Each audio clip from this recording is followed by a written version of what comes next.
Hello বন্ধুরা, আমি সিকতা মাইতির মা বলছি। আমার 2021 সালে ক্যান্সার হয়েছিল। এখন আমি সুস্থ আছি। আমি ভোলে বাবার কাছে মানত করেছিলাম আমি সন্ন্যাস করবো। তা আমি 3 দিন করবো বললাম। আমার হাজব্যান্ড আমাকে 3 দিন করতে দিল না, বলছে আমার না খেয়ে থাকা যাবে না, আমার একদিন করতে হবে। আজকে শনিবার, আমি আজকে সন্ন্যাস উঠতি নেবো। একটা বৌদি তারকেশ্বর গিয়েছিল, সেখান থেকে উঠতি এনেছে।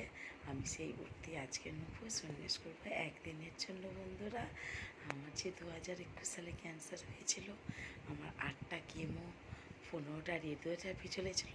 আমার এই মাথার চুল ছিল না, সব উঠে আমি পুরো ন্যাড়া হয়ে গিয়েছিলাম। আপনাদের সকলের আশীর্বাদে আমি আজ সুস্থ আছি, ভালো আছি। আপনারা সবাই আশীর্বাদ করুন, আমি যেন আমার মেয়ে বড় হওয়া পর্যন্ত সুস্থ থাকি। আমার মেয়ে বড় হয়ে গেলে আমার হলে আমার কষ্ট থাকবে না। বন্ধুরা, আপনারা ছোট্ট বড় সকলেই আমাকে আশীর্বাদ করুন, আমি যেন সুস্থ থাকি। বলে বাবাও যেন আমার আশীর্বাদ করেন, আমি যেন সুস্থ থাকি। আর আমি যে আজকে সন্ন্যাস করেছি, আমি এটাও করে যেন আমি ভোলে বাবার কাছে সুস্থ থাকি। আপনারা ছোট্ট বড় সকলে আশীর্বাদ করুন, আমি যেন ভালো থাকি। বন্ধুরা, আমাকে একটু আশীর্বাদ করুন। তো আপনাদের আশীর্বাদ আমার খুব জরুরি দরকার।